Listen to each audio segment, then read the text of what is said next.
የአርሰናል ደጋፊዎች አደባባይ ወጥተው እንዲያጥለቀልቁ እውነት የትውልድ በዚህ ዘመን ላይ መፈጠርን ብንረግም ችግር አለው። እውነት እንጠየቅበታለን፣ በዚህ እንጸጸታለን። በመጀመሪያ ያንተ እርግማን እኛ ህይወት ላይ ምንም የሚፈጥረው ነገር የለም። ብሔር ለብሔር ተከፋፍላችሁ ለምን አልተጣላችሁም ነው? እኔ ባልኩት ቃል ሰላማዊ ሰልፍ ወጣችሁ ከመንግስት ጋር ለምን አልተነካካችሁም? ለምን አልሞታችሁም ነው? እግር ኳስ ሁሉንም ብሔር አንድ አድርጎ ተደስተናል። አርሰናል ዋንጫ ስለበላ ሁላችንም ተደስተናል። ያንተን ፖለቲካ እዛ ሂድና ለራስህ አውራው። ለዩቲዩብ ገቢ ነው፣ ለገቢ ነው፣ ለራስ ሽቀላ ነው።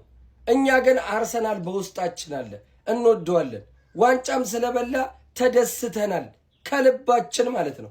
አንዳንድ የማንቸስተር ደጋፊዎች እንደዚህ አይነት ቃላት ሲወራ ግን ሪፖስት ምናምን የምታረጉ ሰዎች እግዚአብሔርን በጣም ታሳፍራላችሁ። እውቀት የላችሁ። ለእናንተም ነው ይሄን መልእክት እየተናገረ ያለው። እኛን አይደለም እየረገመ ያለው፣ አንተንም ነው እየረገመ ያለው። በሚቀጥለው ዓመት ዋንጫ ቢበላ ማንቸስተር ብትደሰት ልክ እንደዚህ ነው የሚል ሪፖስት ታረጋላችሁ እየገባችሁ። እግዚአብሔርን በጣም ያሳፍራል። በጣም ሼም። የምሬን ነው። መበሻሸቁ ከእናንተ ጋር ደስ ይላል፣ ግን በእንደዚህ አይነት ጉዳይ ላይ አንድ ልንሆን ነው የሚገባን። የምሬን ነው ምላችሁ፣ አንድ ልንሆን ነው የሚገባ። ይህ ወጣት ኑሮን ለማሸነፍ በጣም ብዙ መከራዎችን እያለፈ ያለ ወጣት ነው። በቃ ተውንኛ፣ እግር ኳስ መዝናኛችን ነው። ስፖርት ውስጥ አትግቡብን። በቃ እኛ እንዝናናበት፣ እንደሰትበት። በቃ ከዛ በዘለለ አንተ ትግል ካማረ ጫካ ገብተህ እዛ እንደፈለክ መሆን ትችላለህ። አንተ እዛ በርገር ስትበላ እኔ እዚህ ጥይት ልበላለህ። ይሄ ነው እሳቤ፣ የአሳሰብ መጨረሻ ይሄ ነው። አንተ ናውን አገር ምራ ብትባል አገር የምትመራው። በጣም ያሳዝናል። በእውነት በጣም ነው የሚያሳፍረው።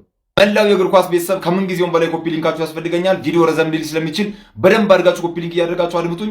አርሰናል ዋንጫ መብላቱን በማስመልከት ደጋፊው በአደባባይ ወጥቶ ደስታው መግለጹ ምኑ ጋ ነው ኃጢአቱ? በዚህ ደረጃ ፖለቲከኛ ነኝ ባይ የሶሻል ሚዲያ አርበኞች እንዲሁም ደግሞ የሃይማኖት አባቶችን የምትሉ አካላት ምን አድርጉ ነው የምትሉ?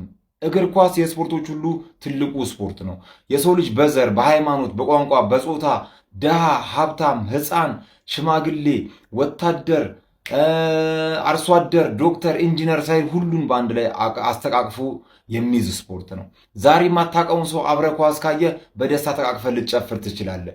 ከጥላቻ ይልቅ ፍቅርን የሚዘራ የስፖርት ዘርፍ ነው። ሰው አልረሳነውም። ፖለቲከኞች እናንተ በኢትዮጵያ ፖለቲካ ውስጥ ገብታችሁ ያንን ወጣት ምን እንዳደረጋችሁ፣ ስንት ወጣት እሳትና ጥይት እንዳስበላችሁ አልረሳነውም። ታሪክ አይረሳውም። እኛ ብንረሳው ራሱ የሃይማኖቱ አባቶች እናንተም ቢሆን ከይቅርታን ከማስተማር ፍቅርን ከማስተማር ይልቅ በያዝበለው ስንት ሰው ህይወት እንዳለፈ እናውቃለን። መጀመሪያ ራሳችሁ ላይ ስሩ። ንጽህና ከራስ ይጀምራል።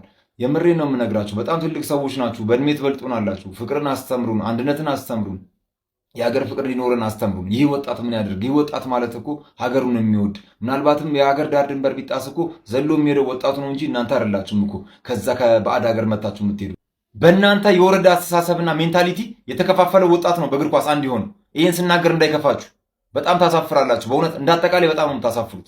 አርሰናል ዋንጫ በላ ብሎ መንገድ ከዘጋው ይሄ ችግር አለ። ኢትዮጵያኖች የአይኪው መጠናቸው ከ60 በታች ነው። ይሄ የማንም ስራ አይደለም፣ የሻሺ ስራ ነው፣ የና አቋማ ስራ ነው። ብላችሁ እኛ ላይ ሞጣ ይኸውልህ፣ አርሰናል ይወድሃል። አርሰናልን ተቀላቀል። እዛ ድርቅ ነው 10 ምናምን ዓመት ድርቅ። ይኸውልህ እዚህ ተርፎ ተትረፍፎ የሚበላው ጠፍተዋል ነው ብለህ ሞጣ። አርሰናል ይወድሃል። አርሰናልን ተቀላቀል። አርሰናል የተባለው የእግር ኳስ ክለብ ዋንጫ ማንሳቱን አስመልክቶ የአዲስ አበባ ሰፈሮች ላይ ደስ የሚል ደስታ አገላለጾች ነበሩ፣ ሰላማዊ ነበሩ። ብዙ ቦታ ላይ ሰላማዊ ነበሩ። እንዲሁም የኢትዮጵያ ከተሞች ላይ ብዙ የኢትዮጵያ ከተሞች ላይ ሰላማዊ የሆነ የደስታ አገላለጾች ነበሩ። ይሄን ተከትሎ አንዳንድ ሰዎች የአርሰናል ደጋፊዎች አደባባይ ወጥተው እንዲያጥለቀልቁ እውነት የትውልድ በዚህ ዘመን ላይ መፈጠርን ብንረግም የከሸፈ ነው እያሉ ነው ያሉት። ያልከሸፈ የሚሉት ትውልድ እነሱ የ1964 ትውልድ እርስ በርስ የተባለው ያ ጅምር ትውልድ እርስ በርስ ተብላልቶ ያለቀ እስካሁን ድረስ ለኢትዮጵያ መባላት ለኢትዮጵያ ሕዝቦች እንደዚህ መሆን ምክንያት የሆኑ ያላለቁ ትውልዶች ናቸው። እንግዲህ አሁን የአርሰናል ደጋፊዎችን አይተው ትውልዱ የከሸፈ ነው የሚሉት። እናንተ ያልከሸፋችሁ ትውልዶች ለዚች ሀገር ያበረከታችሁት አስተዋጽኦ ምንድነው? እስካሁን ድረስ ለኢትዮጵያ መባላት እርስ በርስ እንደዚህ መፋጀት ምክንያት የሆናችሁት እናንተ ናችሁ። የ1964 ትውልዶች ናችሁ። እስቲ በኢትዮጵያ እግር ኳስ ውስጥ አርሰናል ትላንት ዋንጫ ሲያነሳ ዋንጫውን ወደ መቀበያ ቦታ ይዘው ሄዱት 2 ሼባዎች ናቸውና እነሱን ሰዎች ሳይ የሀገሬ እግር ኳስ ነው ትዝ ያለኝ። እነዚህ ሰዎች እንግዲህ ለአርሰናል የሚውል ለእንግሊዝ የሆነ ያበረከቱት አስተዋጽኦ ስላለ ነው ያቺን ዋንጫ ይዘው እዛ ጋር አረጓል። እናንተ ከይድነቃቸው ተሰማ ውጪ ያላችሁ ሰዎች በኢትዮጵያ እግር ኳስ ውስጥ ከመስረቅ ውጪ ምንድነው ታሪካችሁ? ንገረኝ። ከመስረቅ ሀገር ከማዋረድ ውጪ ለሀገራችሁ ያበረከታችሁት አስተዋጽኦ ምንድነው? የከሸፋችሁ ጅምሮች። የአዲስ አበባ ወጣት ከ1997 ጀምሮ ያፈለገ ብትለው አይነሳልህ። ያፍ እና ተባላ እና ተጣላ እና ተዋጋ አይነሳልህም ነው የምልህ። ለማንኛችሁም እየሄዳችሁ እናንተ አይደላችሁም ከሸፈ ምናምን ብላችሁ እንትን የምትሉት እናንተ እዛ ሰው ሀገር ላይ ቁጭ ብላችሁ ሀገራችንን የምናውቀው እኛ ነን። እንኳንም ተደሰቱ፣ እንኳንም ደስ አላቸው፣ እንኳንም ዋንጫ አገኙ።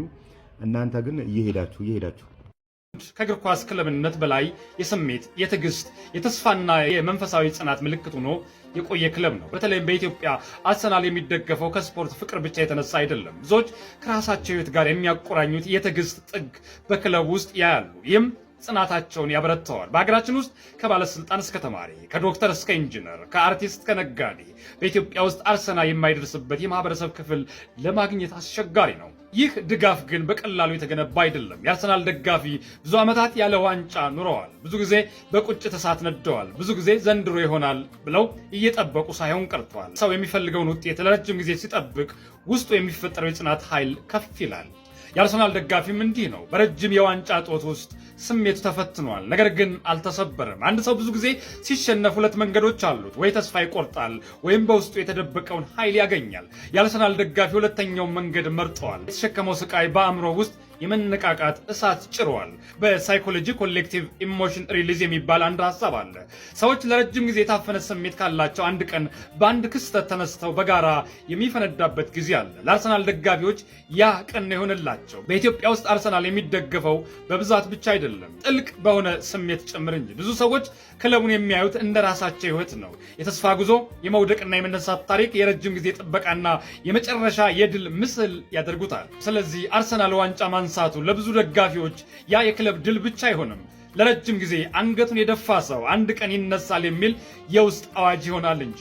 የስርዓት ለውጥ ይመጣል እምለውም ከዚህ ይመነጫል። እዚህ ላይ ስርዓት ማለት ፖለቲካ ብቻ አይደለም። የሰው አስተሳሰብ፣ በራስ እምነት የመቆም ኃይል፣ የመነሳት ፍላጎት ነው።